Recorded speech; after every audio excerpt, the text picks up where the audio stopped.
សួស្តីអ្នកគ្នាស្វាគមន៍មកកាន់វីដេអូថ្មីដែលថ្ងៃនេះដែរគឺយើងមកនិយាយអំពី topic មួយដែលគ្នាយើងបានស្នើសុំឲ្យខ្ញុំនិយាយតាក់ទងទៅនឹង The Way of the Jashim ឬក៏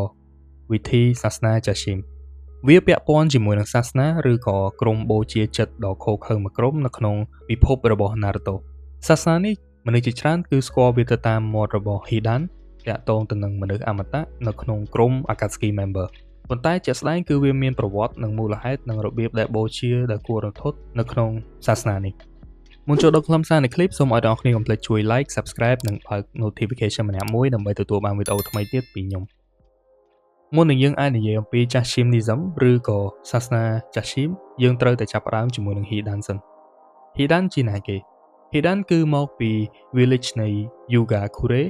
ជា village ត្រូវបានគេហៅថា Hidden in the Hot Water នៅក្នុង Land of the Hot Water ដែលជាភូមិដែលមានឈ្មោះល្បីដែលមនុស្សជាច្រើនគឺបានទៅទេសចរនៅភូទឹកក្តៅនៅទីនោះក្រោយពីសង្គ្រាម Shinobi World លើកទី3ភូមិនេះត្រូវបានផ្លាស់ប្ដូរទិសដៅពីភូមិដែលជាអ្នកប្រយុទ្ធទៅជាភូមិនៃសន្តិភាពគ្រប់គ្នាចាប់ផ្ដើមភ្លេចសង្គ្រាមបំលែង Shinobi ទៅជាមនុស្សដែលធ្វើការបម្រើភ្ញៀវនិងធ្វើការងារតូចតាចវិញសម្រាប់ Shinobi ដូច Hidan ដែលជឿថាការកាន់កាប់នឹងឈាមវានៅតែជាភារកិច្ចដូច្នេះបើសិនជា village គឺបានផ្លាស់ប្ដូរទិសដៅបែបនេះវាធ្វើឲ្យគាត់គឺមិនឯកភាពទេការមិនស្របជាមួយនឹង village ក៏បានផ្ទុះកំហឹងចុងក្រោយ Hidan ក៏បានសម្រេចចិត្តបោះបង់ចោល village ចាកចេញហើយគាត់គឺបានសម្លាប់មនុស្សនៅជុំវិញនោះដើម្បីបង្ហាញថាសន្តិភាពមិនមែនជារឿងដែលគាត់ចង់ទទួលបានទេពេលនោះគាត់ក៏បានក្លាយទៅជា Missing Link និងជួបវប្បធម៌ងងឹតដែលត្រូវបានយើងហៅថាជា The Way of the Jashim Jashim គឺបានន័យដូចម្ដេច Jashim គឺមានន័យទៅតាមព្យញ្ជនៈថាបេះដូងអាក្រក់ឬក៏ព្រះអាក្រក់គឺជាអង្គដែលត្រូវបានបូជាដោយអ្នកដើរតាម Jashim និយមរូបសញ្ញារបស់វាគឺត្រូវបានប្រកាន់យកទៅតាមត្រីកោណបញ្ច្រាស់ចុះក្រោមនៅក្នុងរង្វង់មូលដែលយើងបានឃើញ Hidan គឺ perform នៅលើដីរៀងរាល់ពេលធ្វើពិធីប្រវត្តិពិតប្រាកដនៃកំណើតក្រុមនេះគឺមិនមានឯកសារពេញលេញទេអ្វីដែលយើងដឹងគឺវាមានដើមកំណើតជុំវិញ Village Yugakure និង The Land of the Hot Water ដូចជាក្រុមបូជាដ៏គ្រោះថ្នាក់មួយចូលរួមធ្វើពិសោធន៍ហើយស្វែងរកការបូជាមនុស្សនៅរស់ដើម្បីឲ្យពួកគេគឺបានអមតភាពហើយនៅក្នុងការធ្វើពិសោធន៍នោះគឺពួកគេគឺបានសាកល្បងនៅជុតស៊ូសម្ងាត់របស់ Jashim នៅលើរាងកាយហើយមានតែ Hidan ទេដែលជាមនុស្សដំបូងដែលឆ្លងកាត់ការពិសោធន៍ទាំងអស់នោះទទួលបានអមតភាពតាមវិធីសាស្ត្រនេះការសិក្សានៅ Konoha ឯកសារដែលតាក់ទងទៅនឹង Hidan រកមិនឃើញអំពីអ្នកដែលមាន Jashim និយមដូចទៅនឹង Hidan សោះរហូតទៅដល់ថ្នាក់របាយការណ៍ទាំងអស់បានចុះជាផ្លូវការដោយសន្និដ្ឋានថាប្រហែលជាសាសនានេះគ្រាន់តែជារឿងដែល Hidan បង្កើតឡើងប៉ុណ្ណោះប៉ុន្តែក្រុមសម្ងាត់នេះជាក់ស្ដែងគឺមាននឹងដើរតាមសញ្ញាពីក្រោយដូចជាតួអង្គ Ryuki គោលលទ្ធិនៃសាសនានេះបើសិនជាយើងមើលទៅដូចជាការគោរពបូជាសេចក្តីស្លាប់ក៏ដោយ The Way of the Jashim មិនមែនគ្រាន់តែជាការសម្លាប់ឥតច្បាប់ទេវាគឺមាន commandment បទបញ្ញត្តិនិងរបៀបដែលជាក់លាក់ច្បាស់លាស់ Jashim គឺទាមទារ under death និង destruction វាបានន័យថាការបំផ្លាញពេញលេញនិងរបួសទៅតាមរយៈវិធីណាមួយគឺជាបាបមនុស្សរាល់គ្នាគឺត្រូវបានដាក់នៅលើកម្រិតស្មើៗគ្នានរណាក៏ដោយក៏អាចក្លាយទៅជាគោលដៅបូជាបានមិនថាជា Shinobi ឬក៏មនុស្សធម្មតា Hidan គឺតែងតែអះអាងថាខ្លួនគឺជាមនុស្សដែលមានសុចរិតទៅតាមសាសនាគាត់គឺបានមើលងាយទៅលើលុយនិងមើលងាយភាពអត់ឃ្លានរបស់ Kakuzu ដោយពោលពាក្យថាការយកប្រកាសរបស់ព្រះសង្ឃទៅលក់យកប្រាក់វាគឺជារឿងដែលចុះនរកបំផុតព្រោះជំនឿរបស់ Jashim គឺវាសំខាន់ជាងទ្រព្យនិងសំខាន់សូម្បីតែជីវិតរបស់ខ្លួនឯង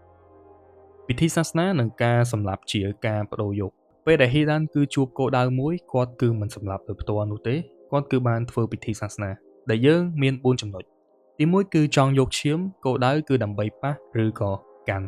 ទី2គឺគាត់គូសសញ្ញា Jashim Triangle ក្រឡាបញ្ឈរក្នុងរង្វង់នៅលើដីដោយប្រើឈាមទី3 Hidan គឺបានឈរនៅកណ្ដាលរង្វង់នោះហើយធ្វើវិធីអធិដ្ឋានឬក៏សូត្រគម្ពីរយ៉ាងយូរអស់គឺ30នាទីដែលជាពេលវេលាដែល Kakuzu គឺចាំយូរបំផុតទី4ចុងក្រោយគឺគាត់បានបំលែងរាងកាយរបស់ខ្លួនទៅជាសរីរាង្គខ្មៅនិងមានគំនូរឆ្អឹងពេញជើងនិងដៃជាសញ្ញាដែលថាគាត់គឺរួចរាល់ហើយសម្រាប់ការភ្ជាប់ជីវិតទៅជាមួយនឹងគោលដៅនោះចាប់ពីពេលនោះទៅរបួសនៅលើរាងកាយរបស់ Hidan នឹងប៉ះទង្គិចដោយផ្ទាល់ទៅលើគោលដៅនោះបើគាត់គឺបានចាក់ដាវចូលនៅក្នុងបេះដូងខ្លួនឯងគោលដៅនោះនឹងទទួលការស្លាប់វាជាវិធីមួយដែលគាត់និយាយថាជាការចែករំលែកនៅវេទនា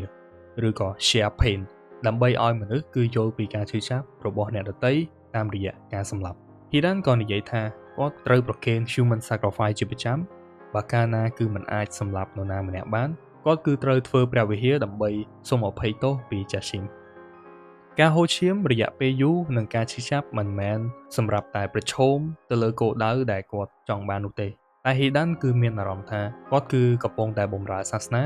ដោយផ្ដល់ឲ្យការឈឺចាប់មួយភាគនិងការសម្លាប់មួយភាគក្រោយពេលសង្គ្រាម Shinobi លើកទី4ជាយូរបន្តិចនៅក្នុង Konoha Shippuden បែរដែលយើងឃើញសាសនានេះគឺលេចឡើងនៅក្នុងរឿងរបស់ Boruto យើងបានជួបអ្នកដែលដើរតាម Jashim ដែលតួអង្គនោះគឺមានឈ្មោះថា Ryuki គឺកើតនៅ Yugakure ដូចទៅនឹង Hidan ផ្ទាល់គាត់គឺស្អប់សន្តិភាពនិងអ្នកដែលមកទេសចរនៅ Hot Pool Ryuki គឺតែងតែផ្សព្វផ្សាយនៅរឿងคล้ายៗថាគាត់គឺចង់ឲ្យអ្នកដែលនៅរស់គឺជួបជាមួយនឹងអ្នកស្លាប់បានដើម្បីទាញស្ត្រីជាច្រើនចូលទៅក្នុងរូងបូជាចិត្តរួចយកពួកគេធ្វើជាទានសាសនាដើម្បីសុំអមតភាពពី Jashim នៅក្នុងក្រុមនោះអ្នកដែលចូលរួមពិសោធន៍ដែលយើងឃើញមាន Mirai ដែលជាកូនរបស់ Azuma និងនារីម្នាក់ឈ្មោះ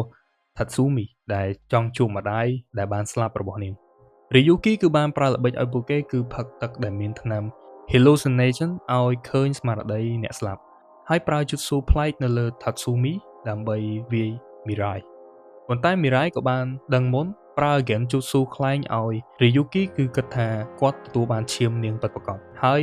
ធ្វើវិធីបូជាសម្រេចតែពិតគាត់គឺត្រូវបានចាញ់បោកនិងត្រូវបាន Mirai គឺវាយឈ្នះនិងចាប់ខ្លួនគាត់បានវិញត្រង់នេះគឺបានបង្ហាញថាសាសនា Jashim គឺមិនបានពង្រីកទៀតទេព្រោះក្រុមថ្មីគឺត្រូវបានបញ្ចប់អស់ដោយកូនស្រីអ្នកដែល Hidan សម្លាប់គឺ Asuma ចឹងសំណួរដ៏ធំដែលយើងសួរថាតើ Jashim ជាព្រះពិតប្រាកដឬក៏បង្កើតឡើងពីក្រុមបូជាចិត្តមួយក្រុមដើម្បីគ្រប់គ្រងមនុស្សនិងធ្វើពិសោធន៍ដើម្បីរកអមតភាពតាមអ្វីដែលយើងដឹងគឺយើងឃើញថាតាម Hidan គឺ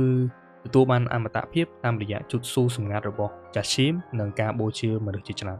ចំណែកឯតនន័យដែលយើងរកបាននៅក្នុង Konoha ការស៊ើបអង្កេតជាច្រើនគឺគ្មានឃើញអ្នកដែលមាន Jashim និយមបន្ថែមទៀតទេដល់ថ្នាក់ដែលពួកគេសន្និដ្ឋានថាប្រហែលជាការបង្កើតឡើងដោយ Hidan ប៉ុណ្ណោះប៉ុន្តែក្រោយមកគឺយើងបានឃើញ Secret ថ្មីជាមួយមេដឹកនាំ Ryuki ដែលបានបង្ហាញថា Jashim និយមគឺមានពិតវាជាសាសនាទូចមួយហើយមិនមែនមានតែ Hidan ទេ Hidan គឺមិនមែនអមតៈពេញលេញទេគាត់គឺជាផ្នែកមួយត្រូវបានគេហៅថា conditional immortality Hidan គឺអាចរស់ពីគ្រោះថ្នាក់របួសនៅលើរាងកាយតែបើសិនជាផ្ដាច់អាហារឬក៏កប់បញ្ចូលនៅក្នុងដីជារៀងរហូតគាត់អាចជួបទៅនឹងបញ្ហាបាត់បង់ជីវិតដដែលនេះហើយគឺជាវិធីដែល Jashim គឺមើលទៅដូចជានិកាយរបស់សាតាំងនិយមដែលមានកម្រិតជំនឿច្បាប់សាសនាវិធីបូជានិងអំណាចអង្រួនចិត្តប៉ុន្តែគោលដៅគឺដើម្បីសម្លាប់និងអះអាងថាឈាមនិងមរណភាពគឺជាការលាងបាបដូច្នេះ The Way of the Jashim គឺយើងមានប៉ុណ្ណឹងសម្រាប់វីដេអូថ្ងៃនេះយើងជួបគ្នាជាមួយខ្ញុំនៅវីដេអូថ្មីមួយទៀត That's all I got. Peace and love. I'm up. Bye bye.